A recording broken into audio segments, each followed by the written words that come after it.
ለዓሊሞች ለነቢያት ወራሾች ክብር ለዓሊሞች ለእውቀት አባቶች 1929 እስከ 1995 ዓመተ ልደት ሐጂ ሙሳ ኪኪያ። የኪኪያ ቤተሰቦች በኢትዮጵያ የዲንም ሆነ የዱንያ ህይወት ጎልተው ይታወቃሉ። ለምሳሌ ሐጂ ሙሳ ኪኪያ አስመጭና ላኪ የነበሩ ቢሆንም በሀገራችን ግንባር ቀደም የዳዕዋ ጀማዓ አሚር ሆነውም ይታወሳሉ።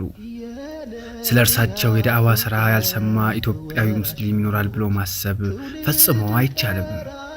እስከ ደርግ ዘመነ መንግሥት በሀገሪቱ ኢኮኖሚ ግንባር ቀደም ሚና ከነበራቸው ሐጂ ሳልህ ኪኪያና ወንድማቸው ሐጂ ዑስማን ኪኪያ የሚጠቀሱ ነበሩ። የኪኪያ ኩባንያ በኢትዮጵያ በተለይም በአዲስ አበባ የንግድ ሕይወት ቁንጮ እንደነበር በመርካቶ ለመጀመሪያ ጊዜ በድንጋይ የተገነቡት 400 ያህል ሱቆች የኪኪያ ሱቆች መሆናቸውና ሌሎችም አያሌ አዳዲስ ነገሮች ለኢትዮጵያ ያስተዋወቁት ሁለቱ ወንድማማቾች እንደሆኑ መረጃዎች ያመለክታሉ። ሰላሐዲን መሐመድ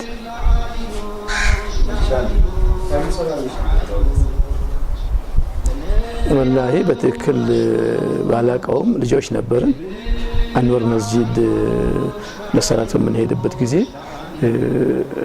ታሊም ፕሮግራም ጀምሮ ነበር እሳቸው እና ከመግሪብ እስከ ኢሻ እና ያቺን ከመግሪብ እስከ ኢሻ በቃ ንግግራቸው በጣም አትራክቲቭ ነው ለሚያውቃቸው ሰው። መቼም መነሳትም አይፈልግም እና እዛ እንቀመጣለን እስከ ኢሻ ድረስ ደርስ ይሰጣሉ እና በሳምንት አንድ ጊዜ ዳዕዋ መውጣት የተጀመረበት ጊዜ ነበርና እኛም በጣም ኢንተረስት እንሆንና እኛም እንውጣ ብንላቸው አይ እናንተ ቆዩ ቀርቷችኋል ይሉናል እና ከ18 ዓመት በኋላ በላይ የሆኑት 20 ዓመት እነሱን ነበር የሚቀበሏቸው እና እኛ ማዳመጡ ላይ ብቻ ነበር ማለት ነው። ማሻአላህ ኢንሻአላህ ናስር ማህሙድ አባጁ ወርባላለሁ ገና ለዚህ ቀለም ተፈቃሪያ ስለሆነ ዋጋስ ስለሆነ በዋናነት ምንስ ስለአዲስ አበባ ከአዲስ ጋር በምን አጋጣሚ ተዋወቁ? ወላሂ ሐጂ ሙሳ ቢያንስ ከዛሬ 40-50 ዓመት በፊት ነው ተውቃችን እና ያው የተዋወቅነውም ያው በዚህ በዳዕዋ ስራ ነው። መቼስ ያው እንደምታውቁት ነው ይሄ ዳዕዋ ስራ የዚህ ዳዕዋ ስራ መሰረቱ እምብርቱ ማለት ይቻላል ወይም ግንዱ ስሩ አጠቃላይ ሐጂ ሙሳ ናቸው። አላህ እንግዲህ ሰክኑ ፊል ጀና ያው መቀመጫቸውን አላህ ጀነቱል ፊርደውስ አላህ ያርግላቸው።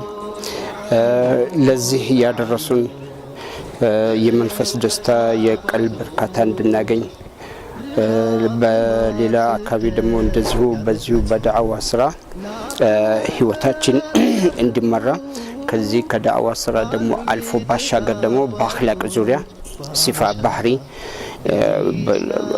ባለማጋነን በቃ አንተ ማን አውሊያ አላህ ሲባል እዛ ራእይቱም ذكر الله አሉ ወሊ ሲባላሉ አንተ ሰውየውን አይተ አኽራን የምታስታውስ ከሆነ እውነትም ያ ሰውዬ ወልይ ነው ተብሏል።